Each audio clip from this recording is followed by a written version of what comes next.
Bueno,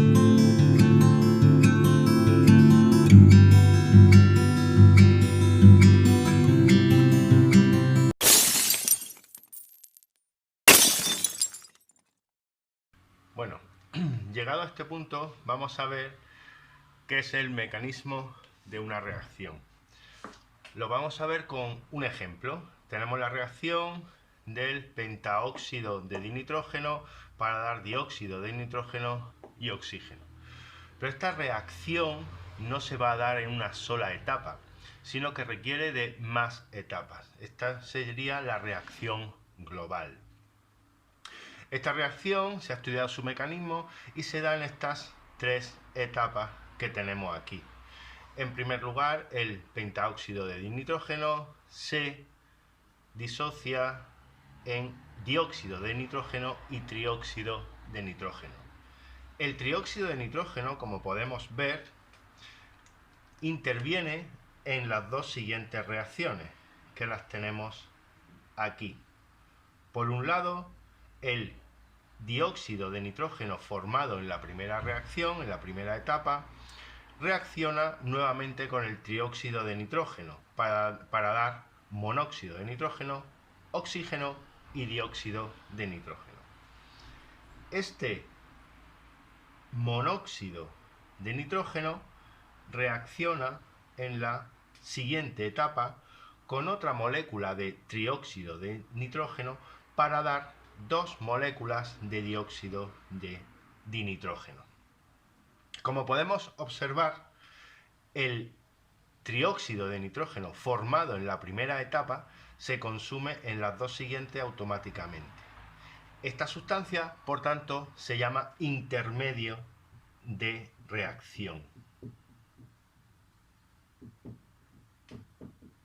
ya que se consume inmediatamente. ¿Qué quiere decir eso? Que la concentración del trióxido de nitrógeno en el medio es prácticamente cero, ya que se consume completamente en la siguiente etapa.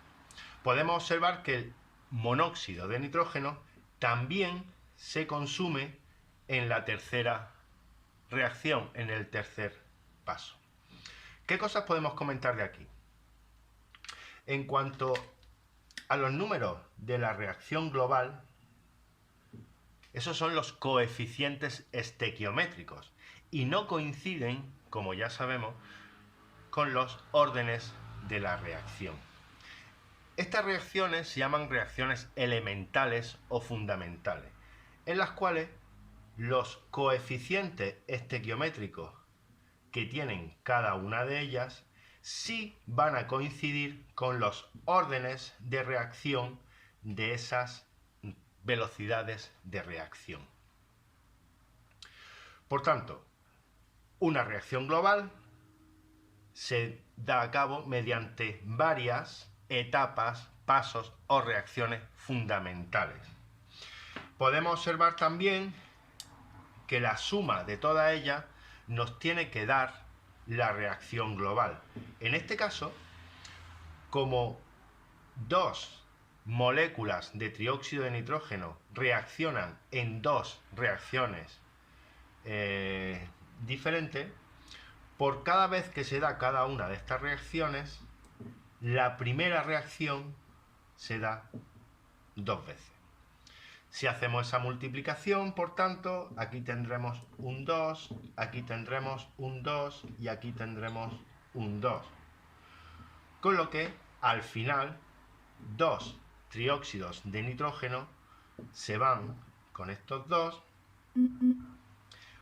un monóxido de nitrógeno se va con otro monóxido de nitrógeno y al final nos quedan dos pentaóxidos para dar 4 dióxidos de nitrógeno más un oxígeno.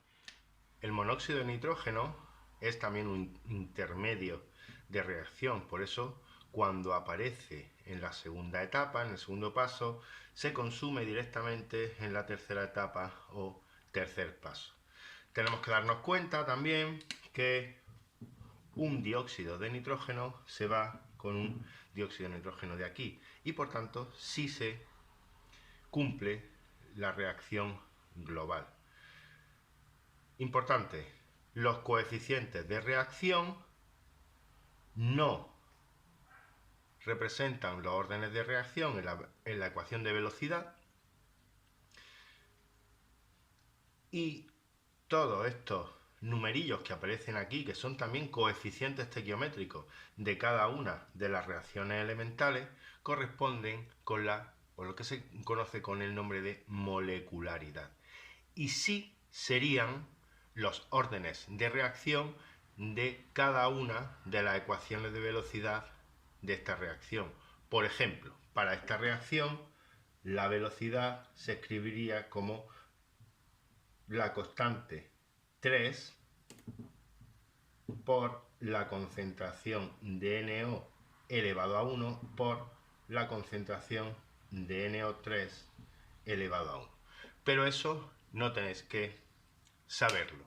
En este otro ejemplo que os pongo, tenemos el dióxido de azufre que reacciona con el oxígeno para dar trióxido de azufre. Si os dais cuenta, aquí tenemos monóxido de nitrógeno. En este caso, si no hay monóxido de nitrógeno, no se produce la reacción. Veremos por qué ocurre eso. Las dos etapas que intervienen en la reacción son el oxígeno, reacciona con el monóxido de nitrógeno, se forma dióxido de nitrógeno y este dióxido de nitrógeno que se forma en esta primera etapa se consume automáticamente y completamente en la segunda etapa. ¿Cómo? Reaccionando con el dióxido de azufre para dar nuevamente el monóxido de nitrógeno que teníamos en la primera etapa, es decir, el monóxido de nitrógeno se consume aquí, desaparece, pero en la tercera etapa aparece nuevamente, dando en la segunda reacción trióxido de azufre.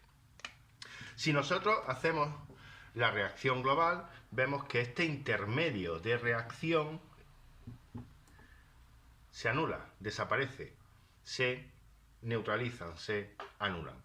Con lo que nos da oxígeno más 2SO2 para dar SO3 más NO. En este caso, además de un intermedio de reacción, aparece una nueva especie. A esta especie se le denomina catalizador. Si no está en el medio de reacción, la reacción no se produce. Las características de los catalizadores lo veremos en el punto 5 de este tema. Sí podemos adelantar que el catalizador siempre se recupera completamente y exactamente en el mismo estado en el cual entró en la reacción.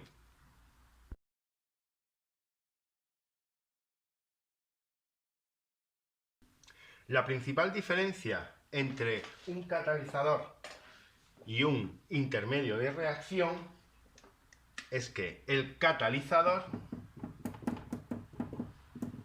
siempre se recupera en la reacción y necesita estar en el medio para que se dé la reacción. El intermedio de reacción